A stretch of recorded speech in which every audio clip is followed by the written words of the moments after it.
Hi! నమస్తే. Welcome to my channel Vasumathi's vlogs. Video రెడీగా పెట్టుకున్నా కానీ వాయిస్ ఏదో ఒకటి మాట్లాడడానికి ఆలోచిస్తాను గదా! అలా మాట్లాడడం ఇప్పుడు స్టార్ట్ చేశాను. ఈ ఎగ్ కర్రీ చేశానని పెట్టాను గదా! అది సాటర్‌డే చేశానండి. షార్ట్ వీడియోలో మా వారు తినరు. మా వారు సాటర్‌డే తినరు, ఫ్రైడే తినరు, థర్స్‌డే తినరు. ఓన్లీ వెడ్నెస్‌డే అండ్ సండే తింటారు. మండే గూడా తినరు. ట్యూస్‌డే తినరు. ఈ 2 రోజుల్లో మాత్రమే ఒప్పుకుంటారు. నేను పిల్లలకు మాత్రం అది పెట్టలేదు. ఎగ్ డాక్టర్లు గూడా హెల్త్ కోసం తినమంటారు గదా! దాన్ని నేనేమి నాన్ వెజ్‌గా ఫీల్ అవ్వనండి. అయినా గాని మా వారు తినరు. అందుకని సాటర్‌డే చేశాను. సండే మిగిలినది మా వారికి చిన్న పాప తిన్న తర్వాత మళ్ళీ ఇంకో ఎగ్ ఉడకబెట్టేసి దాన్ని గ్రేవీలో మిక్స్ చేసి మా వారికి ఇస్తే చపాతీలో తిన్నారు. ఇంకా ఆ తర్వాత చపాతీలో మా వారు అది తిన్న తర్వాత నేను మ్యాంగో జ్యూస్ చేసుకొని లాస్ట్ ఇయర్ పెట్టినది.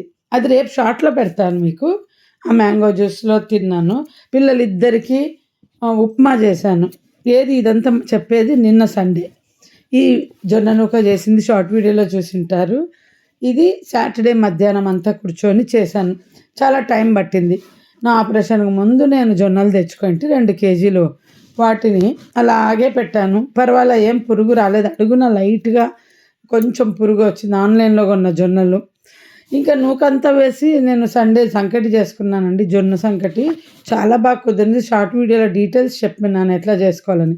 ఈ మీకు గుర్తుందా? ఇది మిక్సీ జార్ వెనకాల నేను మార్పిచ్చేసాను. అప్పుడు సబ్బు ఇరికిచ్చినారు పని మనుషులని ఒక షార్ట్ వీడియోలో పెట్టాను. ఇంత సబ్బు తీశాను.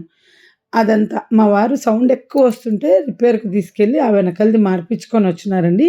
మీవేవైనా మిక్సీ జార్‌లో పెద్ద పెద్ద సౌండొస్తుంటే మిక్సీ పాడైందని అనుకుంటారేమో అని చెప్తున్నా. వెనకాల దాన్ని మార్పిచ్చినారంతే. మళ్ళీ మిక్సీ ఏం ప్రాబ్లమ్ లేదు. జార్ మాత్రమే ప్రాబ్లమ్. అప్పటి నుండి సౌండ్ లేదు. లేకుంటే తెల్లవారుజామున మిక్సీ వేస్తే భయమేస్తది ఆ సౌండ్‌కి. మిక్సీ గూడా దడ దడ దడ అదిరి రౌండ్‌గా తిరిగిపోతది. ఇంకా సరే అని తీసుకెళ్ళి రిపేర్ చేయించుకొచ్చినాక బ్రహ్మాండంగా ఉంది. మీవేమన్నా అట్లా ఉంటే చూసుకోండి. ఇంక జొన్న నూక వేయటం నేను షార్ట్ వీడియోలో చెప్పినాను కదా! ఎలా చేసుకున్నానని. ఒకప్పుడు అంతా బయట ఊరు నుండి తెచ్చుకొని కొనుక్కునేదాన్ని. ఇప్పుడు నేను ఎవరి దగ్గర నుండి కొనుక్కోలేదు. అంటే ఎవరు పంపించడానికి రెడీగా ఉన్నా గానీ ఒకరి హెల్ప్ తీసుకోవడం ఎందుకు? ఇన్నేళ్ళైనా అందాజుగా నేనే ఇట్లా నూకలేసుకొని 4 ప్లేట్లున్నాయి జల్లెడ ప్లేటు. ఇది రిలయన్స్ మార్ట్‌లో దొరుకుతుంది. చూసినాను చూడండి. 450 ఎంతో ఉంది. నేను మొన్న రిలయన్స్‌కెళ్ళినప్పుడు ఎవరికైనా కావాలంటే కొనుక్కోవచ్చు. పెళ్ళప్పుడు ఏదో మా అమ్మ ఇచ్చేసింది. నేనైతే ఓన్లీ పిండి జల్లెడ పట్టుకునేదాన్ని. తర్వాత మా అత్తగారు నూక వేసుకోవడం చూపించినారు. బట్ బియ్యపు రవ్వ నూకేసుకున్నప్పుడు ఏమవుతదంటే కొంచెం లావు, కొంచెం సన్నం వస్తది. అప్పుడు బియ్యపు రవ్వ ఉప్మా చేస్తున్నప్పుడు నాకు చాలా ఇబ్బందయ్యేది. అందుకని అప్పటి నుండి నేను సన్న నూక ఒకటి తీస్తా, లావు నూక ఒకటి తీస్తా, దీన్ని దాన్ని సెపరేట్‌గా ఉప్మా చేసుకోనిక స్టోర్ చేసి పెట్టుకుంటా. అప్పుడు ఈక్వల్‌గా ఉడుకుతది. అదే ప్రాసెస్ మనం జొన్న నూకేసుకుందాం ఎంతసేపు అవుతది అనేసి ప్రాసెస్ ఎలా చేస్తారంటే మా అమ్మ వాళ్ళు అప్పుడు విసిరిచ్చేవాళ్ళు. మిక్సీలోనే వేసుకుంటా. నేను కొనుక్కుంటుంటా గదా! ఎప్పుడు ఊరు నుండి తెప్పించుకొని. అందుకని ఒకసారి మా అమ్మ గూడా నాకు ఇంట్లో చేసిందనమాట. ఇంక నాకు ఈ పద్ధతి నచ్చిందండి. సన్న నూకను ఒకసారి చేసుకుంటా. కొంచెం లావు నూకను ఒకసారి చేసుకుంటా. లేదా ఆ లావు నూకను మళ్ళీ మిక్సీకేసుకొని ఇంకో మూడోసారి వస్తది గదా! ఆల్రెడీ షార్ట్ వీడియోలో చెప్పిన. దాన్ని మళ్ళీ మిక్సీకేసుకొని పెట్టుకుంటా. యాక్చువల్‌గా జొన్న కుడుములు చేసుకుంటా నేను. 2 జొన్నలు, 1 కందిపప్పు. అది 2 కలిపి మా అమ్మ మిక్సీకేసి జొన్న కుడుములు చేస్తది. బట్ నేనేం చేస్తానంటే ఇంక ఈ జొన్న నూకలోనే అప్పటికప్పుడు కందిపప్పు మిక్సీకేసేసుకొని రాత్రి నానబెట్టుకొని పొద్దున్న జొన్న కుడుములు చేస్తా. నా వీడియోస్‌లో చూడండి. నాకు ట్రెడిషనల్ వంటలు అత్తగారివి మాక్సిమం 90% తెలుసు. మా అమ్మ వాళ్ళవన్నీ గూడా 90% తెలుసు. ఇన్ని వంటలొస్తాయి గదా! అసలు బ్రహ్మాండంగా వండి పెడుతున్నా మా పిల్లలకి. నా బెల్ట్ చూస్తున్నారు తెలిసినోళ్ళే గదా మీరు అందరికి. డాక్టర్ 2 వీక్స్ ఏసుకోమంటే వేసుకున్నాను. ఇంకా అడగాలి. ఆహ్, ఉంచుకోవాలా? ఇంకా తీసేయాలా అనేసి. ఇప్పుడైతే వేసుకోవట్లేదు. బ్యాక్ పెయిన్ వస్తుంది ఆ బెల్ట్ వేసుకోవటం వల్ల. కొంచెం కిందికేసుకోవాలి. పని చేయటం గూడా 2 వీక్స్ నుండి ఇబ్బందిగా ఉంది. బెల్ట్ ఉంటే ఏమవుతుందంటే వంగుతుంటే పైకి పోతుంది.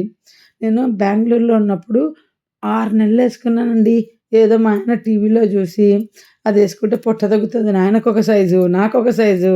రూ. 1000 ఒక్కొక్కటేమో 1100 కొన్నాడు. అప్పుడు చీర లోపలికి బెల్ట్ పెట్టుకొని, పైకి చీర కట్టుకొని బండి డ్రైవ్ చేసేదాన్ని గదా! చాలా ఇబ్బంది పడ్డాను. అప్పుడు యేసుకున్నన్ని రోజులు తగ్గినట్టు అనిపించింది గానీ, పెద్దగా పొట్ట ఏం తగ్గలేదు. మా పాప అంటది, "ఆ బెల్ట్‌లేసుకుంటే తగ్గే పడితే అందరూ ఫ్లాట్‌గానే బాడీ పెట్టుకొని తిరుగుతారు. మీ భ్రమ తప్పితే" నవ్వుకునేదాన్ని అప్పుడు నేను అని. ఏమో మా వారు కొన్నారు. నేను వేసుకున్నా. కానీ నాకు ఆ belt back పెయిన్‌కి L2, L3 problem వచ్చినప్పుడు జర్నీలోకి అదంతా కూడా చాలా సపోర్ట్ అయింది పని చేయటానికి. ఎంత బ్యాక్ పెయిన్ ఉండిందంటే అంత బ్యాక్ పెయిన్‌తో అలాగే సఫర్ అయ్యా నేను.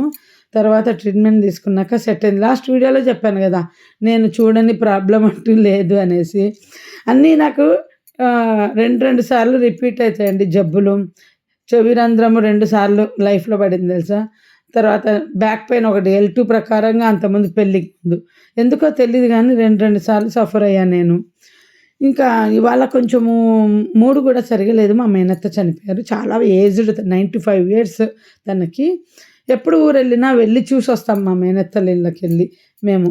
అందరికీ మేనత్తలంటే ఇష్టమే గదా! మా అన్న కూతురికి గూడా నేనంటే ఇష్టమండి. చిన్నప్పుడు, ఇప్పుడు గాదు.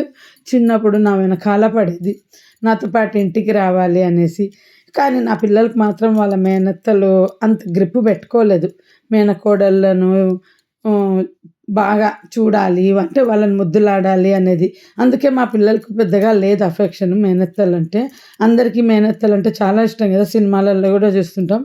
నేనెప్పుడు ఊరెళ్ళినా మేనత్తలనెళ్లి చూసొస్తాను. తర్వాత ఆ పలకరింపు ఉంటది గదా! చాలా హ్యాపీగా ఉంటది గదా అందరికీ. అందరి ఇళ్ళల్లో అంతే గదా! అన్న పిల్లలను, తమ్ముడు పిల్లలనంటే అందరూ ఇష్టపడతారు. సో, ఇంక కొంచెం మూడు గూడా బాగలేదులే. పెద్ద ఏజ్ అయినా గానీ ఊర్లో ఉండింటే నేను దగ్గరలో ఉంటే వెళ్లి చూసొచ్చేదాన్ని. అట్‌లీస్ట్ ఎప్పుడో ఒక రోజన్నా వెళ్ళొచ్చేదాన్ని బెంగుళూరులో ఉండింటే. బట్ టోటల్‌గా ఢిల్లీలో ఉండిపోయి అందరిని పలకరింపుల్లో తప్ప వెళ్లి కలిసేదానికే లేదు గదా! పెళ్ళిళ్ళకి పోవట్లేదు అది వేరే విషయము. ఇలాంటి దాంట్లోకి గూడా మనం ఎవ్వరిని కలిసేది లేకుండా ఈ ఢిల్లీలో వచ్చి పడ్డాం గదా! అని కొంచెం ఫీల్ అయినా.